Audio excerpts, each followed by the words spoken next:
Merci beaucoup, Giuseppe. Merci beaucoup de votre accueil. Et je suis très heureux d'être ici. Le sujet que j'ai proposé pour cette conférence porte sur le rapport entre Lévinas et la théologie négative. Et j'ai intitulé mon propos Lévinas ou l'éminence sans cataphase ni apophase. On va en reparler. Le titre paraît peut-être singulier, mais pour y venir, je voudrais rappeler d'abord que la tradition à laquelle je vais essayer de confronter Lévinas aujourd'hui est la tradition des noms divins. Et cette tradition des noms divins s'intéresse à la manière dont Dieu est nommé ou à la manière dont Dieu est désigné par des noms ou des désignations qui sont autorisés par Dieu lui-même, par la révélation, par les textes scripturaires, ou bien par les autorités qui s'autorisent de ces textes scripturaires, ou bien alors par la raison, mais seulement par la raison en tant qu'elle porte la marque de la révélation divine. Dans la tradition chrétienne, le représentant le plus significatif de cette tradition est sans doute Denis l'Aréopagite, dont le traité des noms divins vise, dit-il, à entreprendre l'explication des noms sous lesquels Dieu se dévoile aux hommes dans l'Écriture. Dans la tradition juive, le plus célèbre représentant de cette tradition est Maïmonide, dans la première partie du Guide des Égarés. Vous savez que cette première partie du Guide des Égarés est consacrée à l'examen de la possibilité de nommer Dieu. Donc, tradition juive, d'une part, tradition chrétienne, d'autre part, ont ainsi tenté de répondre au même problème: comment nommer, comment désigner l'être absolument transcendant à partir de lui-même, à partir des indications et des noms qu'il nous donne dans sa révélation. Alors il est vrai que le nom de Denis l'Aréopagite n'apparaît pas dans le corpus de Lévinas, du moins si j'en juge aux informations qui sont données, vous savez, par l'index, qui est la concordance Siocan-Ancel, qui est une concordance qui permet de retrouver toutes les occurrences d'un mot ou d'un nom propre dans le corpus des grandes œuvres. Évidemment, le corpus est en train de s'enrichir d'année en année, puisque nous sommes au 4e volume des œuvres de Lévinas, et jusqu'à présent, les 4 volumes édités mettent au jour des textes qui étaient inédits, donc qui ne sont pas entrés dans le répertoire des œuvres pris en considération par la concordance. Il faudrait établir une nouvelle concordance qui prenne en compte les inédits. Mais pour autant que j'en juge les œuvres disponibles à la mort de Lévinas, le nom de Denis l'Aréopagite n'apparaît pas. Et pourtant, Lévinas ne pouvait pas ignorer cette tradition. Il a montré de l'intérêt pour Maïmonide. Il faut savoir que Maïmonide est l'un des docteurs juifs encore de nos jours les plus étudiés. Par conséquent, il ne pouvait pas ne pas avoir regardé le Guide des Égarés, et peut-être même de très près. Et sa pensée entretient avec la tradition de Denis l'Aréopagite, je dirais, 4 points communs. Le premier point commun, c'est que le Dieu de Lévinas, comme celui de Denis, est transcendant, et je dirais d'une transcendance radicale. Je cite Lévinas: Dieu est autre qu'autrui, autrement, transcendant jusqu'à l'absence. Cette formule extrêmement forte et très frappante, transcendant jusqu'à l'absence. Quant à Denis, voici ce qu'il disait dans les Noms divins en 588c: à tout être, science et contemplation de sa nature intime reste parfaitement inaccessible, car elle demeure séparée de tous les êtres de façon suressentielle. Tout à fait significatif est d'ailleurs le fait que, aussi bien Lévinas que Denis ont défendu un Dieu si transcendant qu'ils sont tous les deux menacés d'athéisme. Lévinas, vous le savez, a construit au début de Totalité infinie un concept d'athéisme pour marquer la distance infinie qui sépare l'immanence, le même, et la transcendance, c'est-à-dire autrui, Dieu, toutes les formes d'altérité. Ça, c'est le premier concept d'athéisme. Et deuxièmement, chez Denis, on sait très bien qu'il va y avoir toute une tradition dionysienne, notamment au XVIIe siècle, qui va être soupçonnée d'athéisme. Ça part de Montaigne et ça continue tout au long du XVIIe siècle, puisque dès l'instant que vous dites que Dieu est tellement transcendant que vous ne pouvez pas en avoir connaissance, eh bien, il devient tellement transcendant qu'il devient absent. Et donc, au XVIIe siècle, il va y avoir toute l'école des libertins qui va faire comme si Dieu était très respectable, mais justement pour l'oublier. C'est la succession de Montaigne, sur laquelle il y a d'ailleurs ici en Italie une école qui a beaucoup travaillé. Donc, premier point d'accord, si je puis dire, entre Denis et Lévinas, la transcendance jusqu'à l'absence, que confirme le soupçon d'athéisme. Deuxième point, parce que Dieu est infiniment transcendant, il se penche sur la créature de lui-même et à partir de lui-même. C'est-à-dire que l'initiative vient de Dieu et non pas de l'homme. Je renvoie sur ce point à un article qui s'appelle Théologique de Jean-Luc Marion. Je ne crois pas qu'il ait été traduit en italien. Il est assez peu connu. Il était dans une encyclopédie philosophique où Marion écrit théologique en deux mots, théologique, en disant que la théologie est toujours traversée par une ambiguïté ou un déséquilibre. Tantôt, c'est le théos qui domine le logos, et dans ce cas-là, c'est Dieu qui dit comment on doit parler de lui. C'est un discours qui va vers la révélation. C'est un discours philosophique qui est à l'écoute de la révélation parce que le monopole ou l'avantage vient d'abord de Dieu et l'initiative vient de Dieu. Tantôt, dans une tradition philosophique classique, on a le logos qui domine le théos et on a une théologique. Et dans ce cas-là, on a le discours classique de la théologie naturelle ou de la théologie rationnelle, c'est-à-dire la soumission de Dieu à la rationalité. On pourrait dire qu'aussi bien chez Denis que chez Lévinas, dans la mesure où Dieu a l'initiative de l'apparaître, il apparaît de soi-même, et c'est pourquoi d'ailleurs la, la possibilité de passer par Heidegger, paragraphe 7, d'être étant, apparaît, puisque le phénomène, c'est ce qui apparaît de lui-même, sur son initiative propre. Eh bien, dans la mesure donc où Dieu apparaît toujours de lui-même, Lévinas et Denis ont en commun une commune euh, approche de la transcendance. Le moi, dit Lévinas, est affecté par l'infini. Lévinas dit l'idée de l'infini se révèle. La révélation chez Lévinas, c'est précisément ce qui s'oppose au dévoilement. Le dévoilement procède toujours de l'ego, c'est-à-dire du même.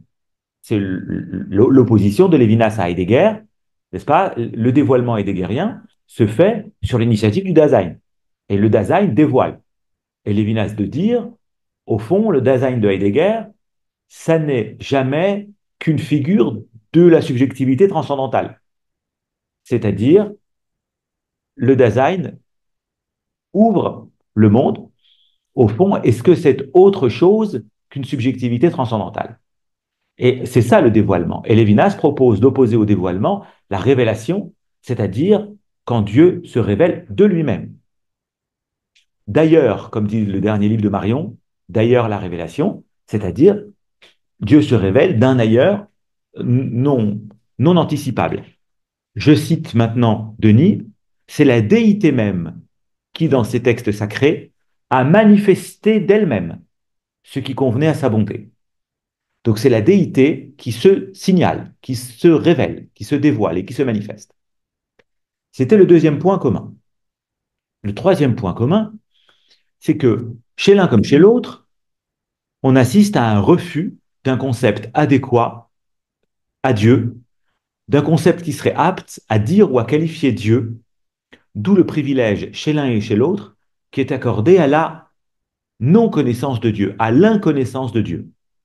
Je cite Lévinas, la transcendance de Dieu ne peut ni se dire ni se penser en termes d'être, élément de la philosophie. La philosophie parle en tant que d'être, en tant qu'être, en tant que concept. La transcendance de Dieu ne se soumet pas au logos philosophique. Alors vous me direz, comment dire Dieu, etc. Lévinas se posera cette question. Et évidemment, on ira vers un discours éthique.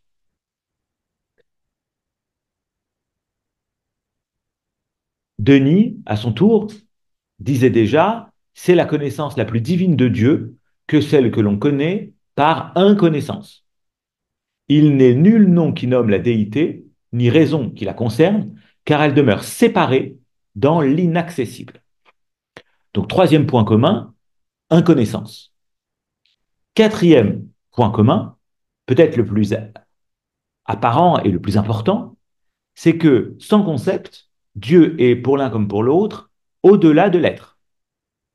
Lévinas aura bien fait voir qu'il y a une appropriation de l'être et du concept. Si bien que si vous voulez sortir du règne du concept, pour lui, du règne du sujet transcendantal, il faut sortir de l'être qui est dominé par ce concept. Et par conséquent, il faut penser un Dieu qui soit au-delà de l'être, comme le bien de Platon dans République 6, hein, Epekeina tes ousias. Donc c'est d'un même mouvement que Dieu est au-delà de l'être et au-delà du concept. Denis dit par exemple, il n'est pas jusqu'au non-être qui ne tente vers lui et qui ne désire subsister en quelque façon en lui, car c'est lui également qui donne forme à l'informe, et c'est de lui que suressentiellement, donc au-delà de l'être, le non-être tire son nom et son existence. Donc, l'au-delà de l'être divin se situe au-delà et en amont de la distinction entre être et non-être. Et c'est capital. Tous ces penseurs, Denis, Marion, Lévinas, etc., pensent au-delà de l'être, mais surtout ne pensent pas le non-être. Ça n'est pas la négation de l'être, parce que la négation de l'être, c'est toujours l'être. Et on est toujours dans la métaphysique. Il n'y a qu'à voir le début de la logique de Hegel.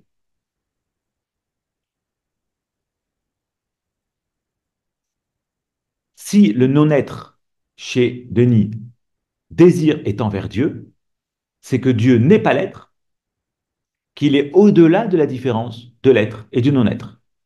Il est cause au-delà de l'être. Je cite Denis, le bien est transcendant à tout être. D'où la conséquence. Aussi le beau se confond-il avec le bien, car quel que soit le motif qui meut les êtres, c'est toujours vers le beau et bien qu'ils tendent, et il n'est rien qui n'ait part au beau et bien. Il faudra pousser l'audace jusqu'à affirmer que le non-être participe lui aussi et même au même beau et bien, car c'est chose belle et bonne que de le célébrer en Dieu par la négation de tout attribut. Quatrième point donc, Dieu au-delà de l'être. De cette première série de rapprochements, j'en ai énuméré quatre, hein, je vous le rappelle, transcendance, initiative divine, refus du concept, au-delà de l'être. De ces quatre rapprochements, il apparaît donc que Lévinas appartient pleinement à la tradition des noms divins qui remonte à Denis. La pensée dionysienne et la pensée lévinassienne mettent toutes deux l'accent sur l'inconnaissabilité et la transcendance de Dieu, d'où le nom usuel et impropre d'une telle démarche, la démarche dionysienne, qu'on appelle facilement, trop facilement, la théologie négative. Théologie selon laquelle on ne dit proprement rien de Dieu, mais qui autorise seulement à ne rien lui attribuer, puisque toute prédication est la prédication d'un prédicat fini, connu, issu du créé, conceptualisable, représentable, donc en définitive inadéquate à l'infinité divine.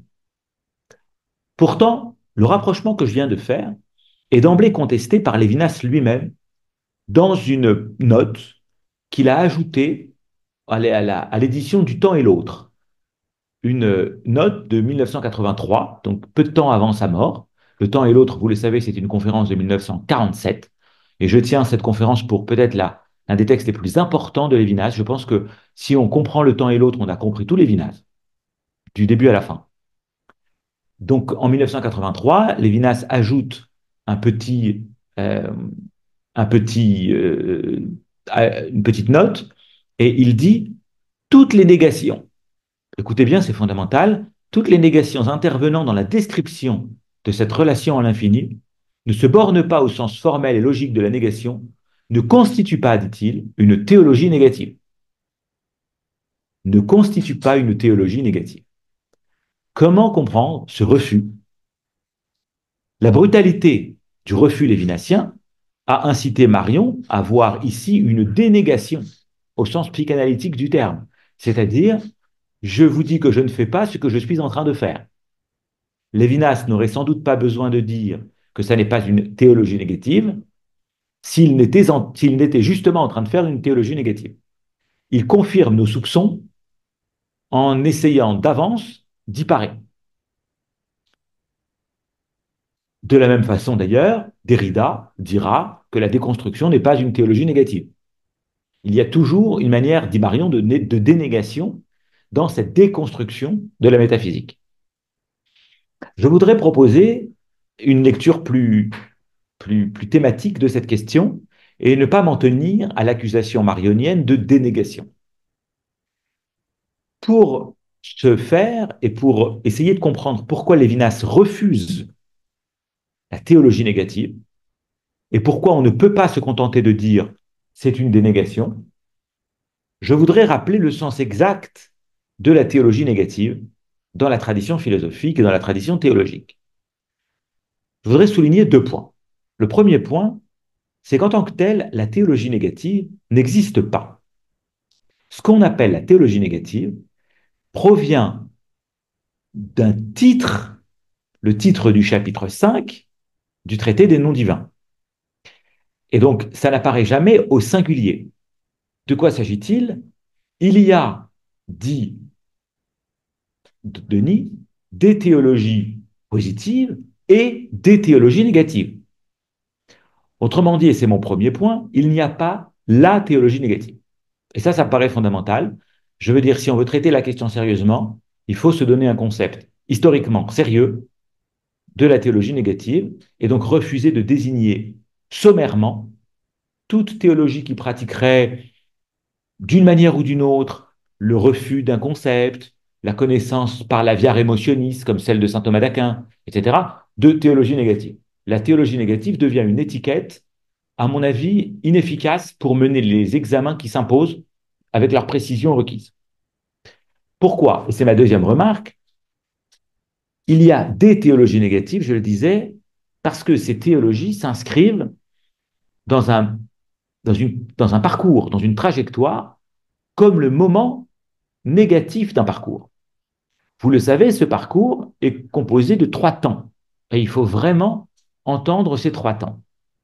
Le premier temps, c'est le moment positif, le moment de la cataphase, le moment de l'affirmation. Le deuxième temps, c'est le moment de l'apophase, le moment de la négation. Et le troisième temps, c'est le moment dit d'éminence, le moment mystique. Et c'est pourquoi la théologie de Denis s'appelle la théologie mystique. Il y a là une progression. Et ces moments ne sont pas isolables les uns des autres. Dans cette progression, les théologies négatives succèdent aux théologies positives. Aux théologies positives, elles dépassent les théologies positives, mais elles sont eux-mêmes à la fin dépassées par le troisième moment, c'est-à-dire le moment d'éminence. Cette triplicité, ce rythme ternaire, interdit donc de parler de théologie négative au sens du processus global. Pourquoi? Parce que si j'appelle théologie négative le processus global, j'appelle théologie négative ce qui est le nom d'un seul moment du processus. Mais je n'ai pas non plus le droit d'isoler la théologie négative du premier moment et du troisième moment. Ce serait une réduction ou une simplification. Alors pourquoi s'est-on intéressé davantage à ce deuxième moment au point d'en faire presque par figure de rhétorique le nom sous lequel on classe la démarche tout entière? Parce qu'effectivement, la cataphase, c'est le discours ordinaire, c'est la prédication apophantique, c'est de dire un tel est un tel. Donc, effectivement, on a le sentiment qu'on n'a rien à dire de la cataphase. Quant à l'éminence, elle s'abolit dans le silence, et par conséquent,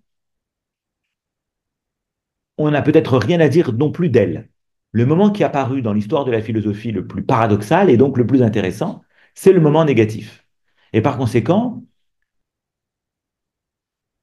par une espèce de synecdoque, le moment négatif, la théologie négative, est devenue la désignation de l'ensemble du mouvement de théologie négative. Donc je dirais, la théologie négative désigne à tort une chose, un premier usage, l'ensemble de la démarche, l'articulation des trois moments. Et elle désigne, à proprement parler, proprio loquendo, comme dit Descartes, un énoncé du deuxième moment, mais un énoncé parmi d'autres. Il peut en exister plusieurs. Il y a plusieurs façons de se rapporter négativement en théologie à Dieu. Ce rappel n'est donc pas superflu pour poser adéquatement le problème. Quand Lévinas refuse la théologie négative, est-ce qu'il refuse la théologie négative au sens large, c'est-à-dire toute la démarche, ou bien est-ce qu'il refuse la théologie négative au sens étroit, le moment négatif, où je dirais par exemple, Dieu n'est pas ceci, Dieu n'est pas cela. Est-ce qu'il récuse la théologie négative comme démarche articulée et progressive, ou est-ce qu'il refuse simplement les énoncés qui relèvent du second moment de cette démarche, à savoir les moments négatifs? De cette réponse dépendra le sens à donner à la refus lévinassien de théologie négative. Alors pour ce faire, je vais procéder de manière extrêmement méthodique et peut-être patiente, scolaire même si vous voulez. Je vais suivre le rapport de Lévinas à chacun des moments de la théologie négative. Commençons donc le premier moment du processus. Mon introduction est donc achevée. Regardons le premier moment du processus, le rapport de Lévinas à la cataphase. Est-ce qu'on peut trouver chez Lévinas un moment de cataphase, un moment cataphatique, un moment d'affirmation? En vérité, non. Et on peut le comprendre. Pourquoi? Parce que la voie cataphatique, le moment positif, s'établit sur un paradoxe. Il est possible, dit Denis, dans ce premier moment, d'affirmer de Dieu des noms intelligibles, en dépit de sa transcendance. Ces noms intelligibles, ce sont le bien, l'être, la vie, la beauté, la sagesse. Et c'est un paradoxe, parce qu'effectivement, c'est un paradoxe pour la déité suressentielle, la déité secrète, le Dieu caché dans sa ténèbre, d'admettre les noms du créé, alors que Dieu se situe au-delà de toute relation possible. Et en un sens, Denis assume ce paradoxe. Ces noms proviennent du créé, et toute prédication positive provient du créé. Alors c'est un paradoxe, mais qui s'explique très bien, et que Denis assume pour quelle raison? Parce que, nous dit-il, Dieu, même transcendant au créé, se manifeste d'une certaine manière dans le créé. Pourquoi? Parce qu'il est cause universelle, panaitios. Et comme il est cause universelle, on peut trouver des traces de Dieu dans le fini. Tout le créé, en tant qu'il procède de lui, porte la marque de Dieu, mais vous voyez bien l'ambiguïté phénoménologique de la marque. Ça témoigne de Dieu, donc ça le révèle, mais ça le cache aussi bien. Toute marque révèle et dissimule. Au point que le créé, finalement, devient le lieu d'une forme d'inversion phénoménologique. Le créé masque Dieu en même temps qu'il le révèle, si bien qu'il est possible d'accéder derrière la lumière du créé à la présence obscure de Dieu qui sous-tend cette lumière. Derrière les créatures, Dieu cause panaitios. La voie cataphatique s'autorise ainsi de la présence de Dieu au créé pour remonter du fini à l'infini. Pour le dire plus nettement et pour progresser d'un pas, Denis mobilise ici le concept platonicien de participation, métexis. La participation signifie que tout le créé est similitude et dans une certaine mesure effigie, image de la cause. Mais dans une certaine mesure seulement, parce que la participation est peut-être lien ontologique de l'effet à la cause, elle s'entend néanmoins relativement à la capacité de chaque étant à recevoir l'influx divin, en sorte que la participation de Dieu est pour chaque étant normée par sa capacité réceptive. Autrement dit, il va y avoir une hiérarchie des étangs finis en fonction de leur capacité à recevoir l'influx divin. C'est cela qu'exprime le concept ontologico-mathématique d'analogie, l'analogia, qui dit l'étant dans la mesure où il est capable de recevoir l'influx divin.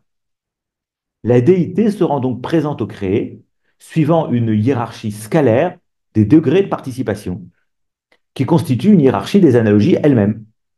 Dieu est plus présent à ses effets premiers immédiats qu'à ceux qui sont le plus éloignés de lui, et il n'y a pas, jusqu'à la matière, qui ne soit, dans une certaine mesure et même très lointainement, émanation de Dieu. Ainsi est-il possible de connaître Dieu d'après ces analogies, c'est-à-dire ses effets. C'est donc la participation du créé à l'incréé qui autorise le moment cataphatique. Si les noms du créé peuvent se prédiquer de Dieu, c'est en tant que le créé relève de Dieu par causalité et que Dieu lui-même doit s'entendre comme principe d'où procède tout étant, et même le non-étant, chez Denis, même le non-étant. Alors, est-ce qu'on peut trouver chez Denis, chez Lévinas, pardon, l'équivalent du premier moment de la théologie dionysienne, c'est-à-dire du moment cataphatique? Je crois que non. Et ce qui le fait voir, c'est la critique qu'adresse Lévinas à l'encontre de toute théologie, quelle qu'elle soit. Lévinas nous dit que la théologie prétend connaître le divin du fait d'un lien ontologique, en quelque manière, du fini à l'infini. Comme s'il y avait un lien qui passerait outre la séparation radicale que j'ai indiquée tout à l'heure. Or, chez Lévinas, la séparation radicale de Dieu n'autorise de l'un à l'autre, du fini à l'infini, aucune forme de transition. En prétendant connaître Dieu, la théologie manque la séparation radicale de Dieu, en somme donc sa transcendance. Traduite sur un plan ontologique, sur le plan conceptuel de l'histoire de la philosophie, cette abolition de la transcendance est nommée par Lévinas abolition du concept de participation. Or, on a chez Lévinas, pour le coup de manière thématique, explicite, conceptuelle, lexicale, tout ce que vous voudrez, une critique du concept de participation. L'étant participé, nous dit Lévinas, n'est jamais réellement séparé. En contredisant la séparation, la participation contredit l'athéisme dont j'ai parlé tout à l'heure, cet athéisme qui est tellement solidaire de la transcendance divine. Les formules de Lévinas sont sans appel. Je le cite ici. La participation, donc métexis, dont il était question chez Denis, est un démenti infligé au divin. On ne peut pas plus net. La participation est un démenti infligé au divin, totalité et infinie, page 51. Dès lors, toute relation à Dieu doit s'établir sur fond de séparation, c'est-à-dire de non-participation, ce qui revient, vous comprenez bien, à l'interdit de la représentation sur le plan épistémologique. On peut appeler, dit Lévinas, athéisme, cette séparation si complète que l'être séparé se maintient tout seul dans l'existence sans participer à l'être dont il est séparé. L'athéisme conditionne une véritable relation à un vrai Dieu katoto. Mais cette relation, dit-il, est distincte de la participation. La relation à Dieu que Lévinas va entreprendre de construire, c'est donc une relation sans participation, une relation quand même. Je veux insister sur le coup de force énorme, si on rapporte à l'histoire de la philosophie, que met en œuvre Lévinas. Parce que l'histoire de la philosophie avait construit la relation quand même sur un mode de participation. Et Lévinas dit, cette participation, qu'est-ce qu'elle fait? Elle abolit la distance. Il faut arriver à construire une relation qui n'abolirait pas la distance et qui ne reconstruirait pas la participation. Lévinas appelle religion une relation qui n'abolit pas la distance.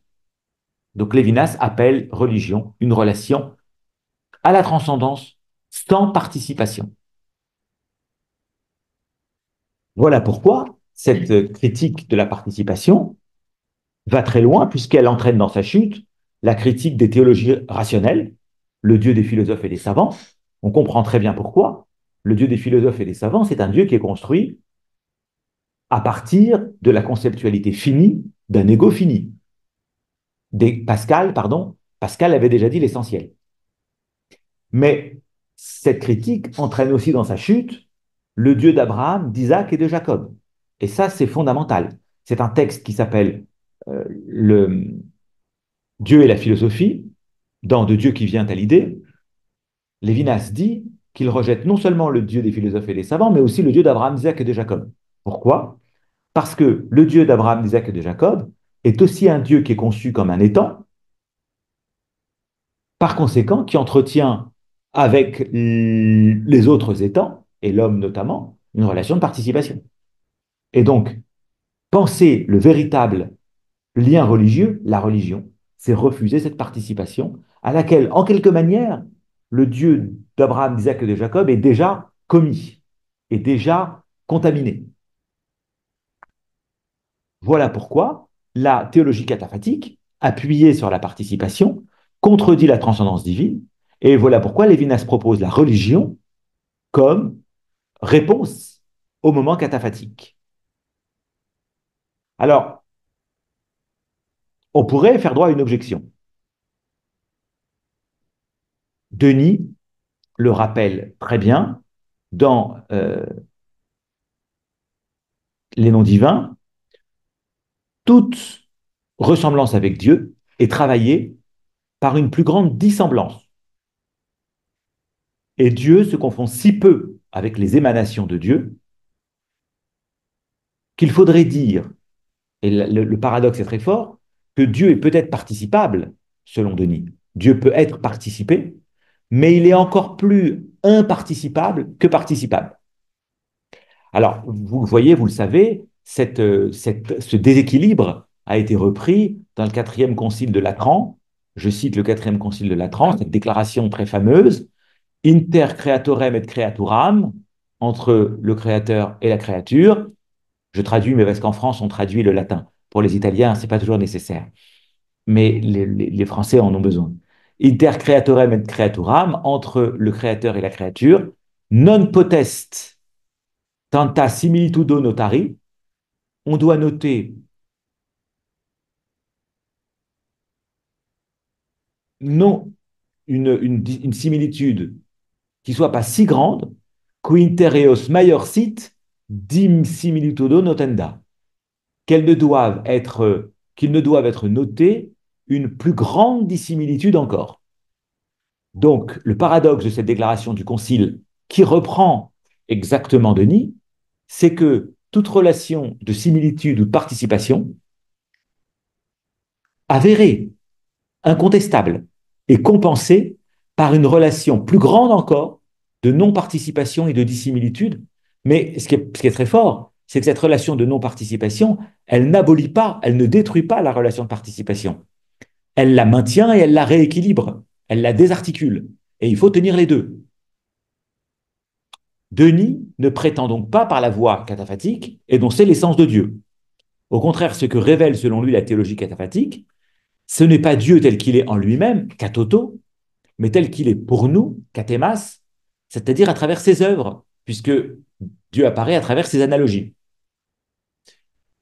Si nous nommons, par exemple, le secret essentiel ou Dieu ou vie ou encore essence, lumière ou raison, notre intelligence, dit Denis, ne saisit que ces puissances qui descendent de lui vers nous. La théologie cataphatique est une théologie de la relation de Dieu au créé, de son pouvoir causal et non de Dieu en lui-même. On doit donc reconnaître que, identifiant très précisément ce qui échappe à la voie cataphatique, Denis est déjà très conscient de ses limites. Certes, mais aux yeux de Lévinas, ces limites ne concèdent déjà que trop. Toute la force de Lévinas consiste à faire voir que la théologie dionysienne, en son moment cataphatique, a toujours pactisé avec l'ontologie de la métaphysique. c'est-à-dire avec le regard qui gère les temps suivant une visée constitutive, si on parle comme chez Husserl, ou suivant une interrogation ordonnée à la question de l'être, si on parle comme Heidegger, donc finalement au concept des temps pour un ego transcendantal. Et sur ce point, Lévinas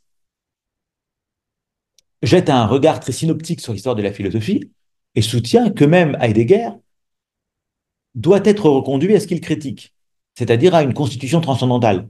Est-ce que vraiment le Dasein, qui ouvre le monde, est autre chose qu'une égoïté transcendantale? On peut en douter, dit Lévinas. Et de ce point de vue, la tradition, l'ontologie, a toujours en quelque sorte récupéré les concepts de Denis. Elle les a récupérés au sein d'une tradition métaphysique. C'est un, c'est un fait tout simple de l'histoire de la philosophie que dans le scotisme tardif, c'est-à-dire au, au début du XVIIe siècle, le concept de participation, qui était un concept initialement, vous l'avez compris, dionysien, qui veillait à rétablir la transcendance de Dieu, ce concept de participation va se retrouver complètement annexé par l'ontologie métaphysique et par l'univocité de l'étang. Si vous prenez le concept de participation au début du XVIIe siècle, vous voyez qu'il est traversé par deux courants. Tantôt un courant très fidèle à Denis, c'est-à-dire Bérulle, c'est-à-dire toute la mystique abstraite qui, dans une certaine mesure, conserve la transcendance de Dieu, et une autre tradition très métaphysique, Duns Scott, euh, l'univocité de l'étang. L'univocité de l'étang qui est précisément ce dont Lévinas veut sortir.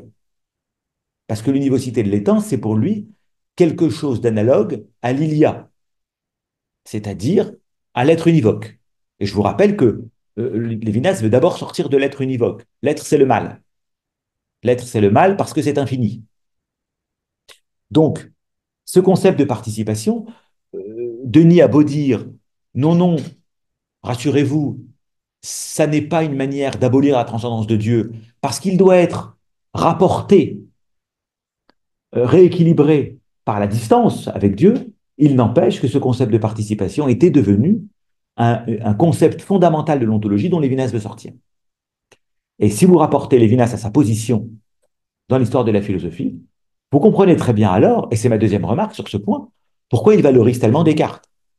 Parce que Descartes, quand il écrit en 1630 ses lettres à Mersenne, il est définitivement hostile à tout concept de participation. Vous ne trouvez pas chez Descartes un concept de participation. Il y a chez Descartes une césure, une distance infranchissable entre l'infinité divine et la finitude humaine.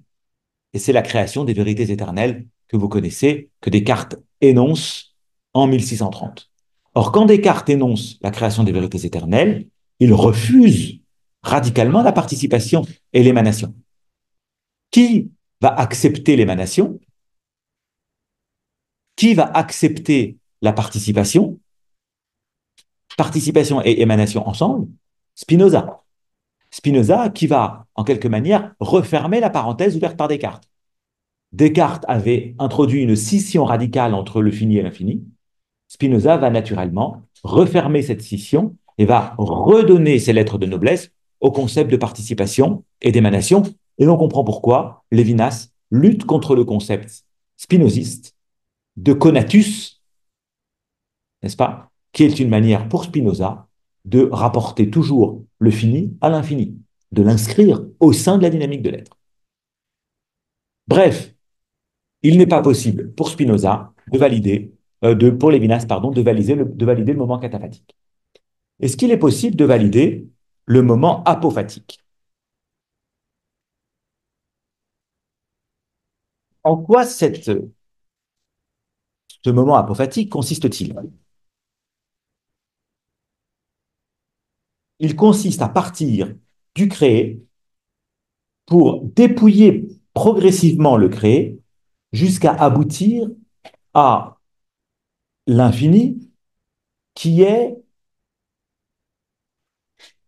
approché par euh, extraction de tout prédicat fini. Elle n'énonce pas cette voie apophatique, ce que Dieu est, mais donc seulement ce que Dieu n'est pas. Il n'est pas la totalité des déterminations créées.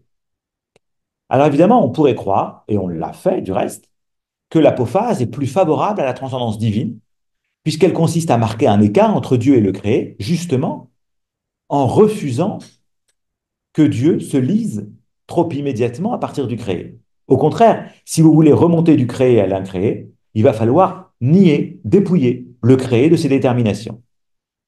Pourtant, Lévinas est très sévère à l'égard de l'apophase. Qu'est-ce qu'il lui reproche? Deux choses, deux déterminations qui d'ailleurs ne sont pas forcément compatibles. Mais c'est souvent comme ça chez Lévinas. Paradoxalement, on s'aperçoit que quand il adresse des critiques, elles ne sont pas toujours compatibles. Je donne un exemple et je fermerai la parenthèse. Lévinas peut à la fois dire que l'ego est transcendantal, ça veut dire en un sens qu'il ouvre l'étang, qu'il le constitue, mais dans ce cas-là, il est en face de l'étang. Ça, c'est la première version de la métaphysique. Mais deuxième version de la métaphysique, l'ego est pris dans l'être. Mais s'il est pris dans l'être, s'il est, il n'est pas en face de l'être. Il n'est pas transcendantal. Et par conséquent, on ne sait jamais chez Lévinas si l'ego est transcendantal, c'est-à-dire constitutivement en face, ou s'il est dans l'être, comme un conatus, et alors il ne peut pas faire face à l'être. Et donc il y a une ambiguïté du rapport de l'ego à l'être chez Lévinas, mais peu importe, ces deux critiques convergent vers la critique de l'étant, vers la critique de l'être. Donc il peut y avoir chez Lévinas une convergence des critiques, même si ces critiques ne sont pas entre elles parfaitement compatibles. Premier élément de critique de Lévinas, le formalisme. L'apophase, nous dit-il, s'articule à une cataphase, la négation s'articule à une position, si bien que, dans une certaine mesure, elle est sous-tendue par cette position. Si vous plaidez l'apophase, vous êtes obligé de plaider en même temps la cataphase, c'est-à-dire la position. Dire, par exemple, que Dieu n'est pas bon, c'est d'abord le poser comme étant par exclusion de la beauté, de la bonté. C'est-à-dire qu'en définitive, toute négation présuppose une affirmation. L'apophase, le moment apophatique, a beau dire qu'il sort de la métaphysique, en fait, il la reconduit implicitement. Et sur ce point, Derrida dira la même chose.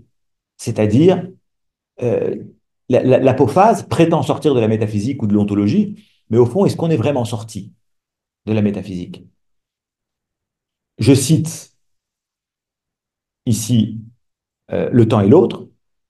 Toutes les négations, pardon, excusez-moi, je ne cite pas le temps et l'autre, je cite Dieu, la mort et le temps. Dans la théologie négative, la négation n'est pas vraiment le contre-pied de la position, elle en est la position négative.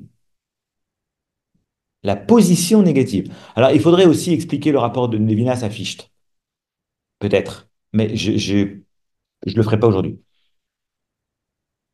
Elle reste, en elle, pardon, reste la priorité et la primauté du jugement affirmatif ou positif.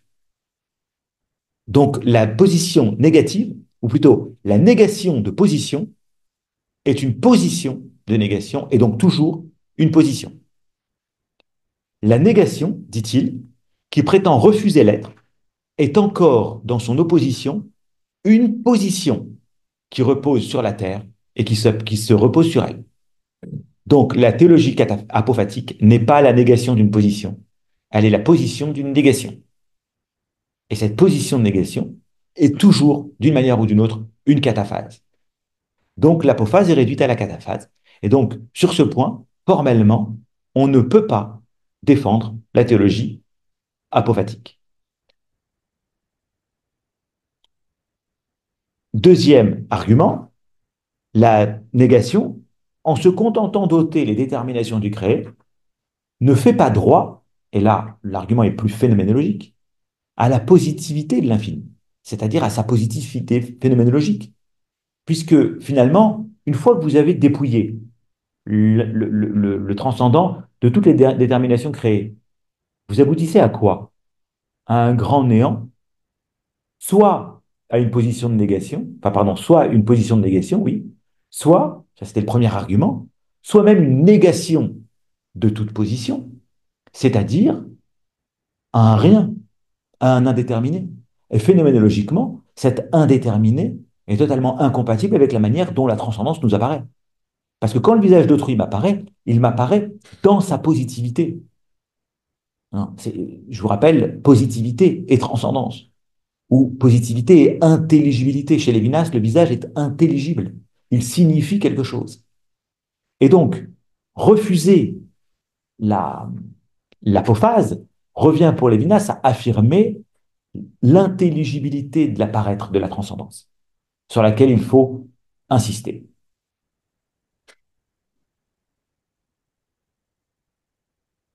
Alors,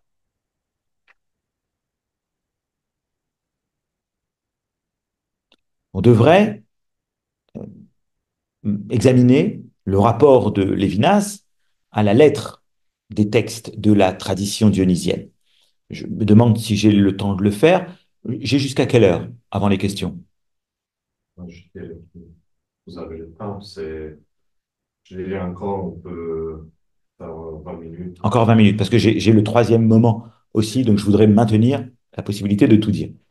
Est-ce que le procès que Lévinas fait à ce deuxième moment, à cette apophase, est parfaitement justifié? C'est complexe. C'est complexe. Je vais le dire très vite. D'un côté, Denis refuse que l'apophase soit interprétée comme une position. Et il dit, l'apophase, c'est pas le symétrique de la cataphase. On aurait une position d'un côté, une position de négation d'un autre. L'erreur des vrais profanes, dit euh, Denis, c'est de croire que les négations contredisent les affirmations. Qu'est-ce que ça veut dire? Ça veut dire que pour Denis, l'apophase n'est pas une négation qui pourrait être interprétée encore comme un logos apophantikos, comme une simple proposition négative qui relèverait encore de la métaphysique. Pour le dire très, très facilement, très brutalement, la négation peut être interprétée de deux façons. Et je lâche ici mes notes pour aller plus vite. Soit vous posez l'affirmation, vous posez la négation. Les deux sont symétriques. Les deux constituent des énoncés métaphysiques. Et l'éminence dépasse la métaphysique en dépassant les deux types d'énoncés. Mais dans ce cas-là, la négation est encore dans la métaphysique. Elle lui fait face. Poser une négation, c'est toujours poser. Soit, deuxième proposition, à mon avis plus fidèle à Denis l'Aréopagite, la négation est déjà hors de la métaphysique. Pourquoi elle est hors de la métaphysique? Elle est hors de la métaphysique parce que tout simplement, quand vous dites que Dieu est bon, qu'ensuite vous dites Dieu n'est pas bon, vous ne vous contentez pas d'un discours négatif. Vous vous contentez de dire Dieu n'est pas bon parce qu'il est au-delà de la bonté. Et donc cette négation est déjà intérieurement pénétrée par le moment d'éminence. Ça n'est pas du tout la même chose. Comprenez-vous? Si vous dites Dieu est bon et Dieu n'est pas bon, vous vous trouvez devant deux affirmations en miroir qui restent alors parfaitement prisonnières de la métaphysique. Mais si vous dites Dieu est bon et Dieu n'est pas bon parce qu'il est au-delà, alors ce moment de négation est déjà dépassement de la métaphysique parce qu'il est déjà traversé par un mouvement au-delà de la métaphysique. De ce point de vue, on doit dire que Lévinas n'est pas tout à fait juste avec la tradition dionysienne. C'est-à-dire qu'il refuse à la tradition dionysienne ce par quoi le moment apophatique était déjà d'une manière ou d'une autre une éminence. Mais il fait une interprétation, je dirais, métaphysique de ce moment apophatique. Et cette interprétation métaphysique, peu importe qu'elle soit en quelque manière vraie ou fausse, mais c'est l'interprétation qu'il fait, et c'est pourquoi il refuse ce moment négatif.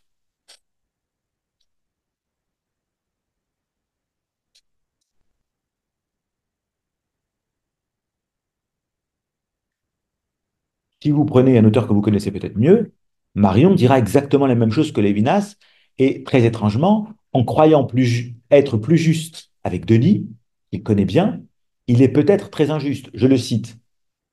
La thèse et la négation ont en commun de dire le vrai, d'être un logos apophantikos, aristotélicien, classique. Affirmation et négation, dit-il, sont les deux valeurs de vérité entre lesquelles s'exerce toute la logique de la métaphysique. C'est évidemment contestable à la lettre, mais c'est une interprétation qui est très lévinassienne et qui explique pourquoi Lévinas a refusé ici la théologie apophantique, la théologie apophatique. Le second point est donc admis. Lévinas interprète la théologie négative comme le lieu d'une connaissance de Dieu par prédication négative, c'est-à-dire comme encore inscrit dans la métaphysique. En ce sens, il appartient à la tradition des interprétations de la négation comme stricte vis-à-vis de l'affirmation, et donc encore homogène à elle. Une autre interprétation eût été possible, qui n'eût pas accordé à la voie apophatique le même statut qu'à la voie cataphatique, comme si les deux s'étaient fait face au sein de la même logique prédicative de la métaphysique. Cette autre logique de l'apophase aurait fait de cette voie négative un moment de dépouillement préparatoire au moment de l'éminence et donc déjà traversé par l'éminence. Mais puisque Lévinas opte pour la première lecture, le dépouillement dionysien ne peut, à ses yeux, que contrevenir à tout au-delà de l'être. Cataphase et apophase sont donc, chacun sur son terrain, trop compromises avec la métaphysique pour Lévinas. La première par le concept de participation, la deuxième par le concept de négation. Toutes deux relèvent de la métaphysique. Alors, est-ce que Lévinas admet une troisième voie? Eh bien oui, il admet évidemment la voie d'éminence. Et comment se pense la voie d'éminence chez Denis? La voie d'éminence consiste chez Denis à accomplir ce que j'appellerais le grand saut, c'est-à-dire à dépasser les deux moments précédents. Soit la proposition affirmative, Dieu est bon, l'apophase consistera à dire, Dieu n'est pas bon, mais à préciser immédiatement que si Dieu n'est pas bon, ce n'est pas parce qu'il est privé de bonté, mais parce qu'il est au-delà de la bonté. Dieu n'est pas en défaut de bonté, mais il est sur bon. Cette dernière voie accomplit donc la démarche duale antérieure en enregistrant les implications de la transcendance de Dieu à toute détermination finie, saisie ou niée par affirmation de négation. Les deux moments antérieurs apparaissent alors comme des moments de purification, des moments de préparation en vue du troisième moment. Et c'est pourquoi il faut insister sur la dynamique de cette démarche et pas du tout se contenter de dire il y a une théologie négative. Tel que c'est dit, ça ne veut rien dire. Les deux moments sont des moments de purification qui aboutissent à ce troisième moment où la cataphase et l'apophase s'identifient dans une connaissance par inconnaissance. Connaissance par inconnaissance, c'est-à-dire cataphase par apophase. Les deux convergent. Et c'est pourquoi ce troisième moment s'accomplit dans le silence et dans la prière. Alors, est-ce que Lévinas admet une telle voie d'éminence? Évidemment, on sait chez lui qu'il y a une surreprésentation du concept d'éminence. Première remarque, je le cite toujours dans cet article fondamental à mon avis, La philosophie et l'idée de Dieu. C'est l'article matrice. Je disais tout à l'heure que le temps et l'être devait être l'article fondamental. Je pense que à l'autre bout du spectre, à l'autre bout de sa carrière, si on comprend bien la philosophie et l'idée de Dieu, on a compris la totalité de la pensée de Lévinas. Je cite Lévinas.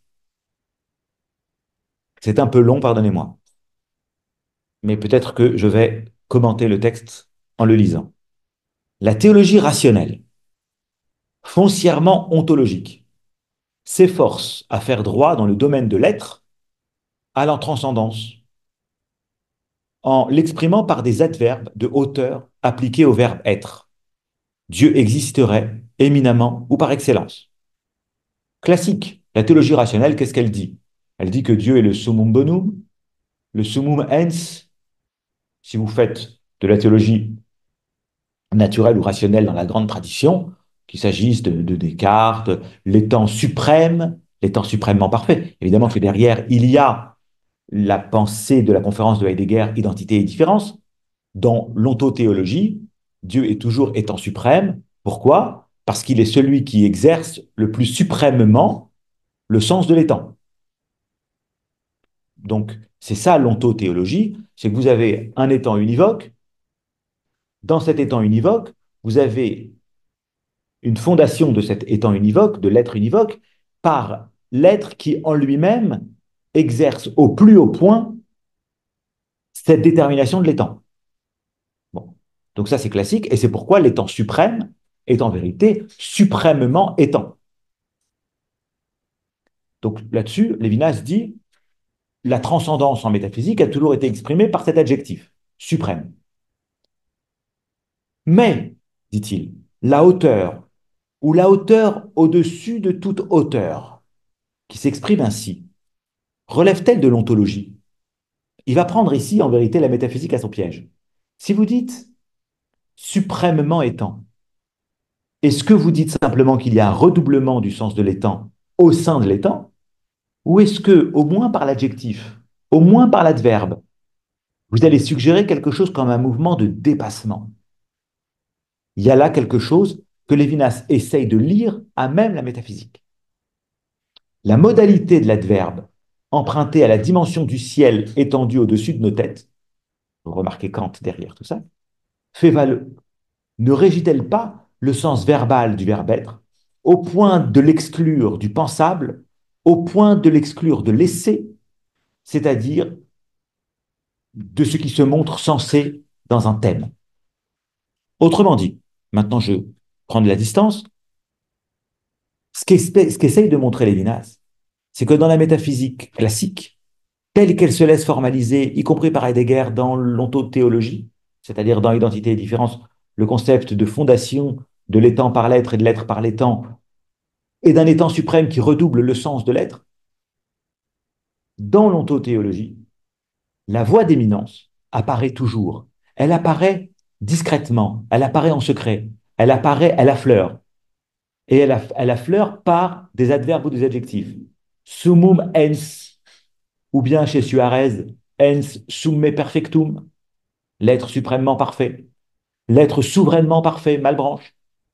Et donc, ce que fait Lévinas, et là c'est absolument extraordinaire, c'est un geste métaphysique extraordinaire, c'est de lire dans la métaphysique ce qui excède la métaphysique. Et il arrive à entendre la langue de la métaphysique pour entendre ce qui s'excepte de la métaphysique.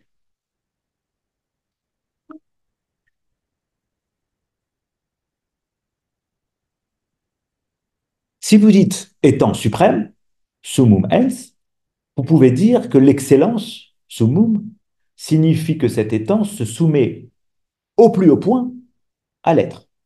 Ça, c'est la lecture classique. Lévinas dit, c'est justement une extradition, une sortie au plus haut point de l'être. Par là, la métaphysique aurait toujours déjà fait index vers la hauteur d'un Dieu qui surmonte l'être. C'est précisément le cas de sa lecture de Descartes. Et c'est là que s'inscrit sa lecture de Descartes. C'est-à-dire, on va lire dans Descartes, qui pourtant paraît le plus métaphysique. Le Dieu de Descartes de la troisième méditation, c'est une substantia infinita. Eh bien, on va montrer que dans la formule substantia infinita, il ne faut pas comprendre que Dieu est infiniment la substance, mais que Dieu est infini au point de dépasser la substance. Donc Lévinas va entendre la voix d'éminence à même l'histoire de la métaphysique. Deuxième preuve de la voie d'éminence, là, ce que Lévinas appelle lui-même l'emphase. L'emphase, c'est ce sur quoi Paul Ricoeur a beaucoup écrit, je cite, toujours dans sa conférence Dieu et la philosophie, dans l'une des questions de cette conférence. Je traite de l'emphase comme d'un procédé. Je pense y retrouver la via eminentiae. C'est en tout cas la manière dont je passe de la responsabilité à la substitution. Donc en fait, la manière dont je passe de totalité infinie à autrement qu'être. L'emphase, cela signifie à la fois une figure de rhétorique, un excès de l'expression, une manière de s'exagérer et aussi une manière de se montrer. C'est-à-dire que les phénomènes se montrent par radicalisation, par radicalité. Ce qui veut dire que la voie d'éminence n'est plus cherchée chez lui au sein de la théologie rationnelle, mais au sein de la phénoménologie elle-même. Comment la phénoménologie arrive à penser l'emphase? Alors évidemment, on peut critiquer ça. Derrida l'a fait. Derrida a dit, Lévinas a pensé sortir de la métaphysique par l'emphase, il n'est pas sûr qu'il y soit arrivé. Quand Lévinas dit ça, quand Derrida dit ça, il veut dire en fait, Lévinas a prétendu sortir de la métaphysique par la voie d'éminence de la théologie dionysienne. Il n'y arrive pas non plus. La voie d'éminence n'est donc pas seulement un procédé rhétorique, elle est un procédé rhétorique mais parce qu'elle est une méthode phénoménologique qui consiste à faire voir. Faire voir quoi? Le plus dans le moins, c'est-à-dire l'autre dans le même, la substitution, ou bien l'idée d'infini en moi. Chez Lévinas, c'est toujours le plus dans le moins. C'est une figure classique. Toute sa pensée peut se réduire à ça.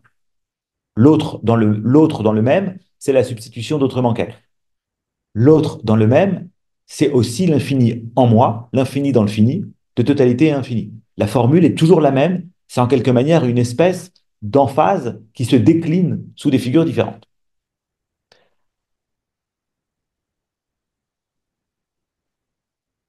Bref, Lévinas insiste sur le rapport de sa pensée à la voie d'éminence. Pourquoi insister maintenant sur cette voie d'éminence? Pourquoi exprimer l'hyperbole et la substitution en termes dionysiens? C'est très intéressant. Pourquoi a-t-il besoin d'aller chercher la tradition de Denis l'Aréopagite pour parler de la substitution dans Autrement qu'être? La réponse est évidente, parce que la substitution donne à Dieu un sens. Et elle donne à Dieu et à la transcendance de Dieu une signification qui n'est pas négative.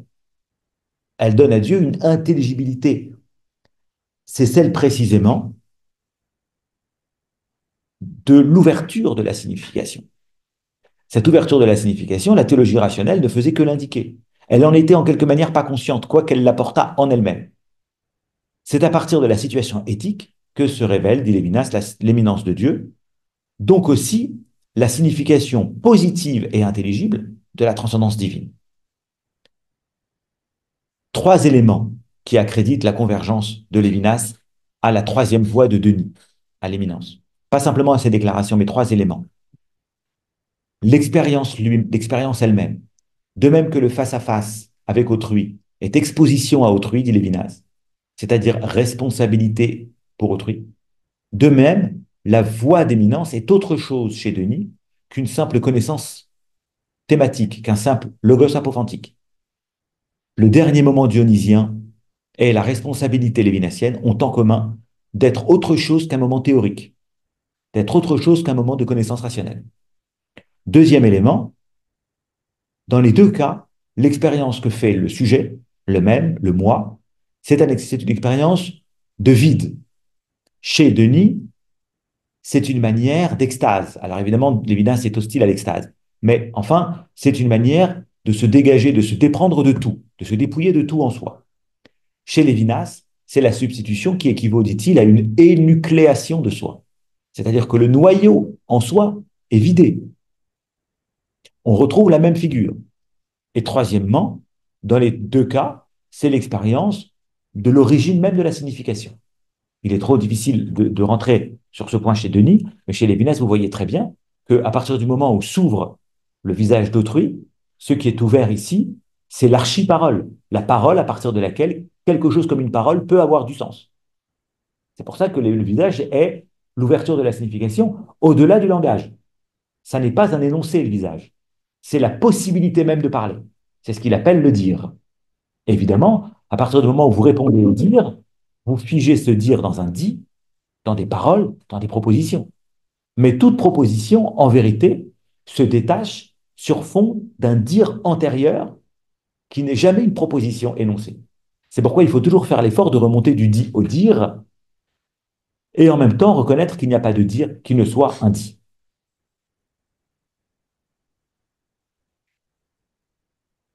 Conclusion,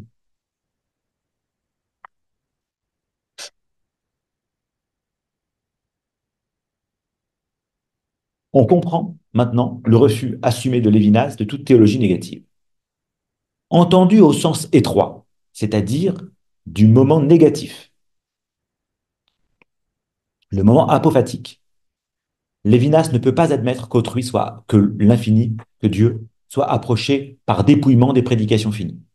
Parce que ce serait encore une position et donc une affaire de métaphysique. Le refus lévinassien est précis et motivé, et c'est pas parce que Lévinas ne met pas de notes de bas de page dans ses livres qu'il n'a pas sous le coude, comme on dit en français, une très considérable connaissance de ses corpus et de ses textes.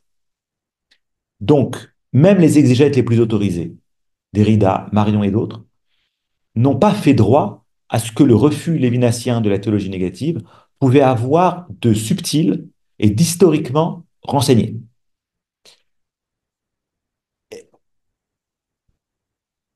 Est-ce qu'on parle maintenant de théologie négative au sens de parcours global articulé en trois moments? Je dirais que Lévinas refuse ce parcours, ou plutôt qu'il n'admet qu'un seul moment de ce parcours. Paradoxalement, pas le deuxième, mais le troisième. C'est une éminence sans cataphase ni apophase, puisque il n'y a aucun mouvement qui peut passer de l'affirmation ou de la position à l'autrement qu'être. Il n'y a de l'ontologie à l'autrement qu'être aucune continuité possible. Il n'y a pas de parcours qui peut passer de la métaphysique à l'au-delà de la métaphysique. Or, comme il interprète les deux premiers moments comme des moments métaphysiques, il n'a pas besoin de ces deux premiers moments. On ne peut pas passer de la métaphysique à l'au-delà de la métaphysique. Il n'y a pas de saut hors de la métaphysique qui exigerait de passer par ces deux premiers moments. Voilà pourquoi c'est une éminence sans cataphase ni apophase. Et vous comprenez maintenant pourquoi l'analyse qu'il fait de l'histoire de la philosophie, c'est-à-dire de Descartes, très timidement de Thomas ou de Duns Scott, parfois il en parle sans le nommer, c'est toujours une analyse qui va directement à l'éminence, jamais à l'apophase. Je vous remercie.